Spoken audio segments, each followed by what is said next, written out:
limit to replace it with an NHS-only scheme, a move which could plunge the government's back-to-work drive into yet more problems, observers have said. Indeed, Sir Keir Starmer saying it would have been very easy for the Chancellor to have come up with a bespoke pension scheme to help retain NHS doctors.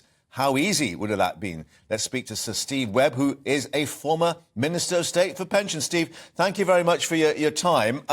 Has Sir Keir got a point that they could have had a sort of bespoke solution just for the NHS? It's something that the BMA have been calling for a number of years. So the judges, as the example often cited, judges have their own what's called an unregistered pension scheme, which keeps them outside the tax net altogether.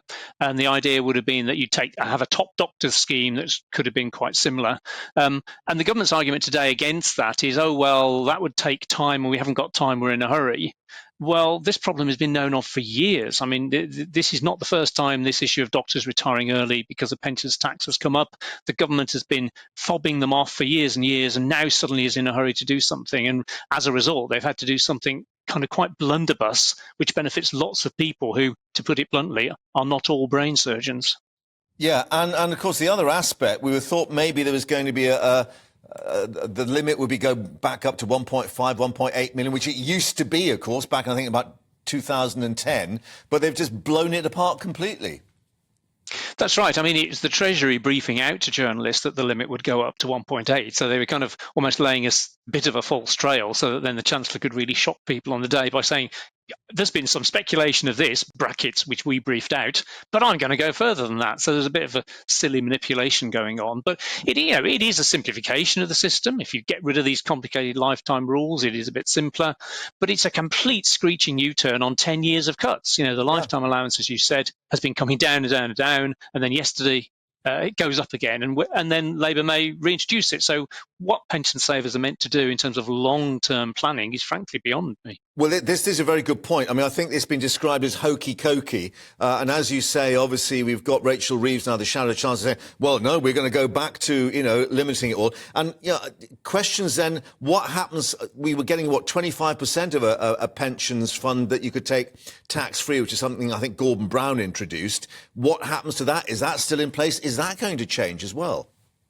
So on that specific question, the government said, well, hang on a minute, we've got to be careful here. If we let people have unlimited pension pots, 25% of that could get very, very big. So exactly. They've retained a cap. Yeah, they've retained a cap on tax-free cash, and it's set at 25% of the current limit. So you won't be able to get more than just over £260,000 in tax-free cash, and that figure will probably stay the same. So they've capped that bit. The interesting question, I think, is if people think that a future government will change the rules, will we see a kind of gold rush between now and then? Will people up to their annual limits shovel as much money as they can, use all their past allowances, build it up as fast as they can, and then essentially the day before an election cash it all out before the tax charges come back again? And that would be kind of chaos, really, and the opposite of sensible financial planning. Or indeed cash it out before the stock exchange takes another dive, which is another sort of question. However, the other aspect then was the state pension. We were getting indications, perhaps we get another indication on the state pension age being elongated yet again. We didn't get that. No, there's a deadline of May for the publication of the review document and a decision. My sense is that they may well punt that into the long grass. They don't have to make a decision. They have to publish the report and announce the results of that. But they could say, COVID, we're not sure how long people are living these days. We don't have the data. We'll look at it again in 2 years' time, i.e. after the election. I think to decide now they were going to go really tough on pension ages in the run up to an election, again, the opposition could just say, well, we wouldn't. And you fragment off another portion of the electorate. So my hunch is that when they do announce a decision on this in probably 6 to 8 weeks, it will be a bit of a fudge, would be my guess. Last question. If you were still pensions minister, would you have handled it this way?